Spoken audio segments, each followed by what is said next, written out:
Et là, j'ai la chance d'être accompagné des navigateurs et skippers français François Gavard, Tom Laperche. Merci beaucoup pour cette table ronde ou rectangle.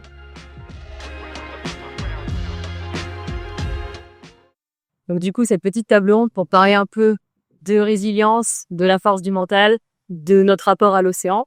C'est les sujets qui me parlent. Moi, j'ai été brûlée à l'âge de 16 ans et j'ai tout misé sur mon mental. Je pense qu'on va se retrouver peut-être sur pas mal de choses. Alors, comment décririez-vous l'importance de la préparation mentale avant une grande aventure? Et est-ce que c'est la même quand vous partez en solo ou à plusieurs?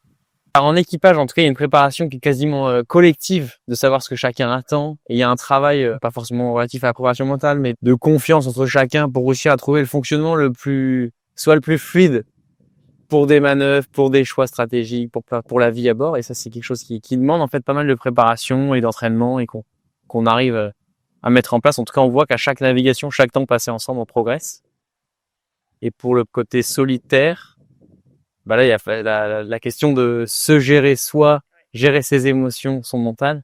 C'est assez primordial aussi. Et là, il faut l'expérience, le fait de se connaître, dépasser ses limites. Enfin, c'est des choses qui nous touchent, en tout cas qu'on a touché du doigt plusieurs fois.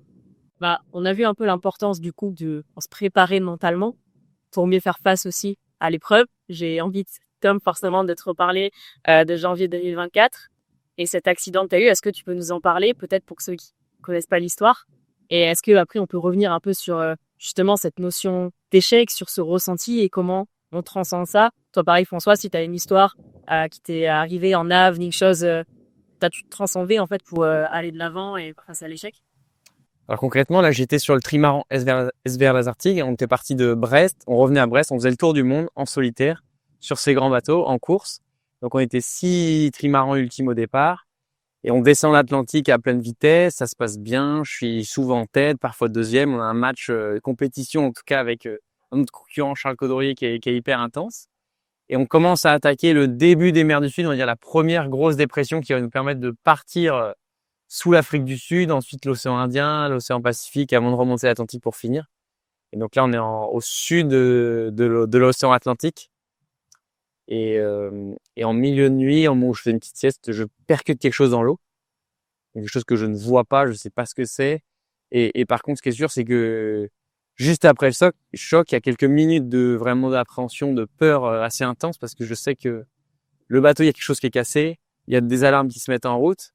Il y a beaucoup d'eau qui est rentrée dans la coque centrale. Donc, c'est la zone un peu névralgique du bateau, la zone où on a nos manœuvres, où on passe du temps, où il y a tout l'électronique, les systèmes pour manœuvrer le bateau qui sont présents. Et pendant quelques minutes, je sais pas exactement ce qui va se passer, ce qui s'est passé. Et donc, je mets un peu de temps à comprendre ce que signifient toutes les alarmes, à aller voir les zones inondées. Et voilà, prendre la mesure de ce qui se passe, réussir à ralentir le bateau, à ranger les voiles et à essayer de me concentrer sur gérer le bateau pour pas que l'avarie se propage le moins possible. Pour moi, c'est quelque chose qui me paraît déjà insensé. Enfin, je veux dire, c'est pas quelque chose que je connais. Ouais. Et donc, j'imagine le truc d'être seul sur ton bateau. Et en fait, là, c'est ton mental qui prend le relais parce que, enfin, t'as le mental, il faut que tu arrives à canaliser ce qui se passe un peu dans ton bateau. Il y a une incompréhension et puis tout de suite, c'est de la peur. Et ça peut peut-être être très grave, je sais pas.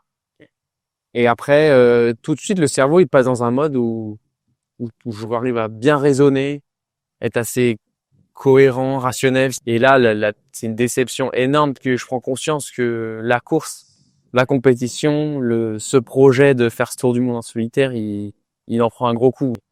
Je suis plus dans les conditions que j'étais quelques minutes avant. Donc là, forcément, c'est vraiment un gros coup de déception et d'incompréhension, de hurlement. Tu ramènes le bateau avec un mental qui est en mode survie. Clairement, faut que je rentre. Le mental, du coup, il bascule sans arrêt pendant ces 4 jours entre les émotions où je suis hyper déçu, c'est hyper dur de se dire je suis en train d'arrêter une course extraordinaire. Et en même temps, survie, ça va quand même pas trop mal. Le bateau, je vais réussir à arriver en Afrique du Sud. Moi, je peux pas m'empêcher d'imaginer les pires moments de ma vie où j'étais seule. Tu vois, genre à l'hôpital, il y a forcément des moments où tu te retrouves seule. Tu vois, je sais pas, je sors d'un coma artificiel de 3 mois. Je fais face pour la première fois à mon image de jeune fille qui est brûlée. Je me reconnais pas. Et il y a des moments, forcément, où après, tu te trouves seule face à ça. Et moi, je sais comment j'ai confronté ces moments-là, je sais les états dans lesquels j'ai pu être, mais j'étais pas perdue au milieu de l'océan, tu vois. Je sais pas comment pendant 3-4 jours, là, tu fais face à toi-même dans un truc où t'es au plus profond de tes retranchements, quand même, je trouve. C'est sûr, je pense que dans ma vie, c'est une des étapes les plus dures. Après, tu fais le comparatif avec ta vie et ton aventure de vie. C'est, moi, au niveau corporel et santé, tout allait bien. En fait, quelle est l'importance que vous accordez un peu à ce mental, à la santé mentale, j'ai envie de dire? Est-ce que ça vous est déjà arrivé que ce mental, il se retourne un peu contre vous? Je pense que ça, c'est n'importe quel humain. Et on essaye, je pense, en effet, ça fait partie de notre force avec Tom d'être, d'essayer de gérer ces fluctuations du mental qui sont inhérentes à un humain. Ouais, t'as pas le choix, Ouais. mais est-ce que tu te mets pas un peu en guerre avec toi-même dans ces moments-là? Le dépassement de ses limites et l'engagement, la fatigue dans lesquels on se retrouve, on repousse des limites qu'on n'aurait pas soupçonné être capable à terre. Et ça, c'est quelque chose qui est quand même attirant dans ce qu'on fait, de savoir un peu repousser ses limites. Ça peut-être dans tous les aspects de ta vie, au final. Ouais. Pas forcément que dans le sport et dans ce que vous pratiquez. C'est quoi le meilleur conseil qu'on vous ait donné justement pour être plus fort mentalement? Ou si vous avez un conseil à donner à quelqu'un qui nous écoute là. Moi, perso, j'aurais dit de s'écouter, tu vois, justement. D'être justement, tu vois, dans l'acceptation de ces phases qui peuvent être fluctuantes et juste d'écouter ton mental qui, des fois, peut saturer parce qu'on stocke beaucoup dedans, on stocke beaucoup dessus, mise beaucoup dessus. Et donc, d'accepter aussi ces phases un peu de latence où on est moins dans les hauts et les bas, enfin, moins dans les hauts. Ce que je vois, c'est souvent quand même le fait d'être positif, d'essayer de se battre à trouver du positif dans près de toute situation. Sur le bateau, en solo ou même en équipe, vous avez des petits moments, je sais pas, où tu vas avoir une routine un peu pour hausser ce mental, ou est-ce que en fait à la fin c'est juste inné, ancré tellement ça fait des années que vous pratiquez ça. Et des routines d'avant-course, j'ai un peu en tête, des choses que tu vas faire dans les jours qui se précèdent, ces choses-là, ou le matin avant de partir, des choses que tu peux reproduire d'une fois sur l'autre. Et sinon, non, je pensais à des routines pour s'endormir ou des choses plutôt de la visualisation. Que ce soit même à terre, déjà de visualiser des choses avant de partir, visualiser le début d'une course, et on passe du temps quand même à se projeter sur comment ça va se passer. Ouais, c'est hyper important. Et puis après, dans les temps de sommeil en course où il faut réussir à s'endormir le plus rapidement possible, des visualisations d'images qu'on peut avoir en tête ou travailler ensemble, des points d'accroche un peu. T'as de la formation à la table aujourd'hui, toi, de... Non, franchement, il y a beaucoup de personnes qui m'ont posé cette question-là. Ouais. Mais dès que j'étais arrivé en Afrique du Sud, j'avais qu'une envie, c'est de retrouver le trimaran à son meilleur niveau et de renaviguer le mieux possible et le plus vite possible. Bon, le positif, je crois que c'est à un moment donné, c'est un gain d'expérience. Il y a un gain de situation vécue qui te permet de vieillir, de t'enrichir de plein de choses, d'apprendre, et d'aujourd'hui, j'espère être meilleur, ou en tout cas avoir vécu quelque chose qui pourra me porter à certains moments. Et un petit conseil, ouais, si t'en as un, ou quelque chose qui te vient sur... Sur le mental, ça rejoint un peu la positive attitude, je sais pas, je pense à la passion.